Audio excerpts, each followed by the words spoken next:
Bonjour à tous et très joyeux Noël avec une invitée, vous allez voir. Ce que vous allez entendre là, vous n'aurez jamais entendu ailleurs. Valérie, bonjour.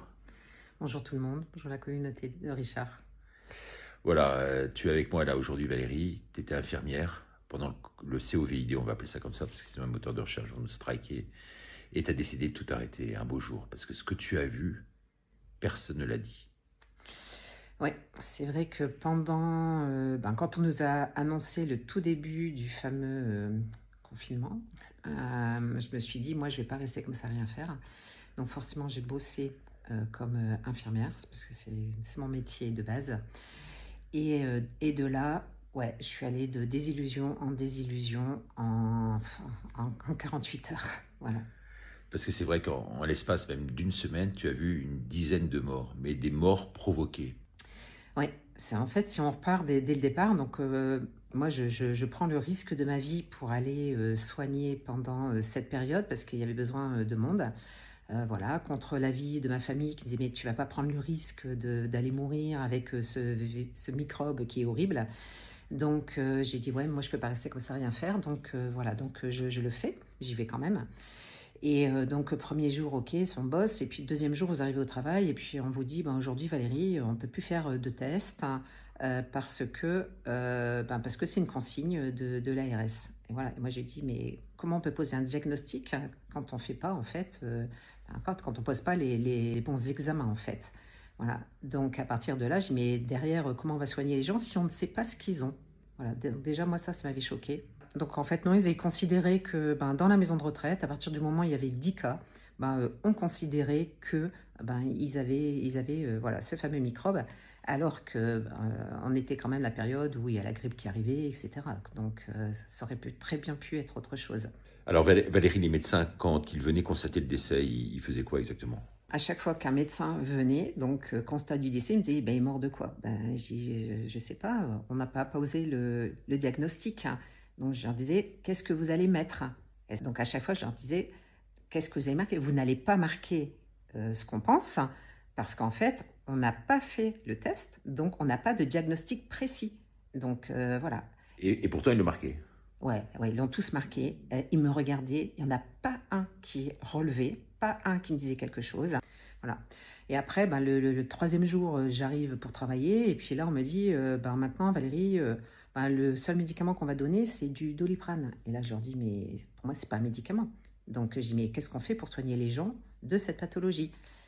Rien. J'ai commencé à rien. Non, on n'avait plus le droit aux fameux antibiotiques. Et donc à côté, je dis, mais on donne quoi? Je dis, Doliprane, ça soigne rien du tout, à part faire baisser la température. Et surtout, on me disait, il faut en donner à partir de 38. Je dis, mais certainement pas, parce que je dis, sur les boîtes de Doliprane, c'est marqué que c'est dangereux déjà. Donc je dis, vous supprimez un médicament qui pourrait sauver, et là, on doit donner du Doliprane, alors que dessus, c'est marqué en rouge que voilà, que c'est dangereux. Et donc, je dis, je comprends pas. Donc voilà, je dis, mais on peut donner quoi d'autre? Et donc, rien. J'ai commencé à rien. On peut donner du zinc, on peut donner la vitamine D, on peut donner Le protocole Raoult. voilà, le protocole Raoult, des huiles essentielles. Enfin voilà, il y a plein de choses. Et donc voilà, et la vitamine C, tout simplement aussi. Et en fait, maintenant, la réponse était rien. Et là, je regarde les médecins, je dis, mais il y a un truc qui ne va pas là. Donc voilà, moi, je suis venue pour soigner les gens. Et là, je risque ma vie. Et là, vous me dites qu'il faut rien faire. Donc, à part de l'oxygène. Voilà, donc en fait, on avait tous des concentrateurs d'oxygène. Et encore, il arrive un moment, il n'y en avait pas assez. Donc, on se demandait à qui on mettait, lequel en avait le plus besoin. Mais en fait, moi, ce que j'ai appris, il n'y a pas si longtemps que ça, j'ai lu des études où en fait, parce que dans les réas, on sait très bien que les réas, elles étaient pleines, on débordait et tout le monde était sous oxygène et il y avait beaucoup de morts.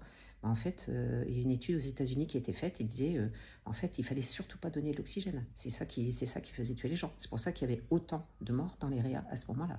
Voilà, ils Voilà, faisaient gonfler les statistiques. voilà, tout était faussé. Voilà, moi, il m'a fallu 3 jours pour comprendre tout ça.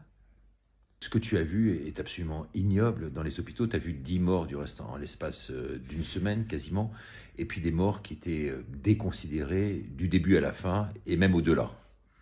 Ouais, voilà, moi à côté, c'est le côté humanité qui m'a vraiment choquée parce que forcément les familles, elles ne pouvaient pas venir voir, c'était compliqué, donc elles ne venaient pas. Donc tous ces gens, ils se retrouvaient malades, ils se retrouvaient tout seuls. On les emmenait pas forcément à l'hôpital. On les laissait, enfin, pour moi, hein, on les laissait mourir sans médicaments, sans rien du tout, dans des douleurs. Moi, j'ai vu des personnes, mourir, mais c'était horrible. Ils étaient pas bien dans le lit, ils étaient pas bien dans le fauteuil. J'avais un monsieur, il était couché par terre. Il était que là, que ça allait à peu près. Et voilà. Et qu'est-ce qu'on fait en fait, avec tout ça? Donc voilà. Donc déjà, ben, les conditions, parce que justement, on les traitait pas, on les soignait pas. Et puis, voilà. Et ensuite, ben, beaucoup de questions par rapport à la mort, quoi. Parce que, ben, ces personnes, on n'avait même pas le droit, il y avait des protocoles, on pouvait même pas faire de toilettes mortuaires. Donc, ben, voilà, il fallait les emballer dans le sac. Les pompes funèbres, elles venaient le lendemain matin, parce que, ben, ils mouraient tous dans la nuit.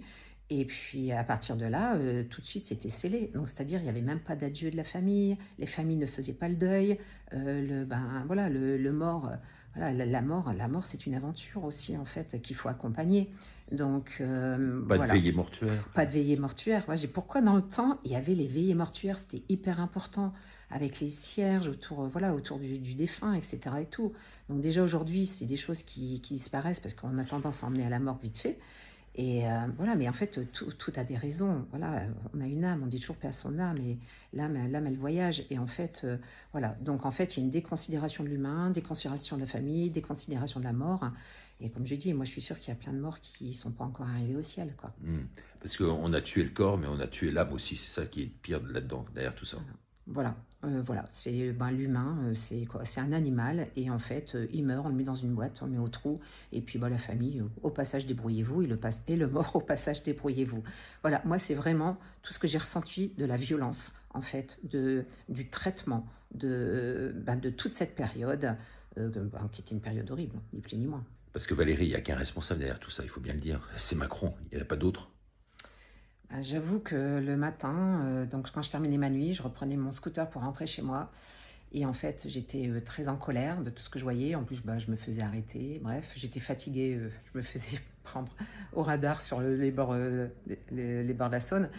Et j'arrivais chez moi et justement, j'appelais ma mère et je disais, mais maman, voilà, moi j'ai envie de dire Macron assassin parce que c'était la réalité. Ce sont les décisions des gouvernements avec toutes les conséquences que ça entraîne derrière. Et quand tu vois, toi qui habites une ville du nord de la France, j'en ai parlé avec Jean-Marc Sabatier, mais c'est vrai que les taux de mort aujourd'hui sont incroyablement plus élevés que dans le passé. Par exemple, dans ton petit village là, du nord de la France, le curé te disait que effectivement, il faisait aujourd'hui un enterrement par jour, alors que normalement, il en fait 2 par mois.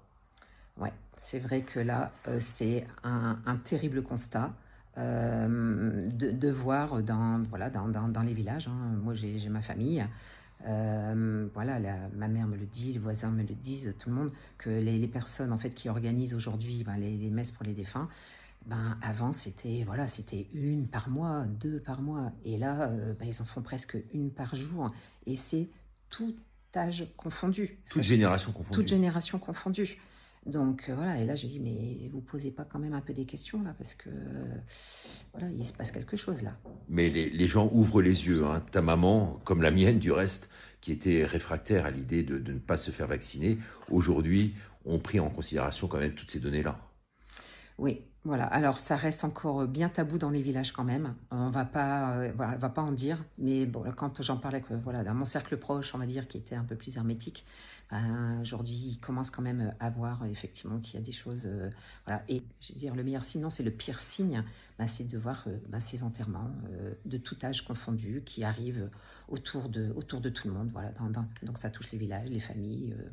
Voilà. Il y a de quoi être vraiment outré par rapport à tout ce qu'on entend là. Et c'est vrai que ce métier d'infirmière, tu as décidé de le délaisser en quelque sorte, parce que tu pouvais plus supporter ça, que ça allait au-delà du raisonnable. Bah oui, parce qu'en fait, nous, enfin moi, ma génération, en tant qu'infirmière, moi je me rappelle toujours que voilà, pendant mes études, on nous a bassinés avec la démarche de soins, la démarche de soins, la démarche de soins, avec tout le protocole pour accompagner les gens et tout. Et quand je vois aujourd'hui comment sont soignés les gens à l'hôpital, moi je suis choquée. Alors, dernière question, c'est vrai que toi, tu essaies de remettre les gens sur un droit chemin, sur un bon pli en quelque sorte. Tu as écrit un livre pour ça, Je suis la chance, que tu as ici, on va pouvoir le montrer. Voilà, Voilà. ça. Et donc, j'incite les téléspectateurs à la fois, bien sûr, à se procurer le livre, à l'offrir pour Noël, même si pour moi un peu ésotérique, hein. C'est un peu plus éloigné de la religion que ce que j'en pense moi personnellement, mais c'est qu'à titre personnel. Mais en tout cas, un très beau livre avec vraiment beaucoup d'idées, de consignes pour aller mieux et pour pouvoir se fixer de vrais défis en fait pour demain. En tous les cas, je te remercie infiniment Valérie d'être venue sur ce plateau de la Minute de Ricardo. C'est un grand plaisir et c'est vrai que ensemble, on va travailler aujourd'hui sur la phycocyanine. Alors c'est un autre domaine qu'on évoquera par la suite, mais c'est vrai que c'était un domaine, toi, en tant qu'infirmière, qui te touche vraiment et tu as pu en mesurer tout de suite tous les effets. Ben oui, voilà, si peut-être on avait mis la phycocyanine à tout le monde au moment du Covid, ben, on aurait boosté toutes les défenses immunitaires et voilà, on aurait déjà fait des miracles, j'en suis sûre. Voilà. Il faut vraiment remettre le monde dans le bon sens aujourd'hui, parce qu'il va à contresens. Et voilà, c'est vraiment le message que j'ai voulu passer dans le livre, en fait. Ouais. Merci beaucoup, belle journée. Et si vous voulez joindre notre amie Valérie, n'hésitez pas à cliquer sur le lien ci-dessous, elle vous rappellera personnellement. Merci beaucoup, au revoir.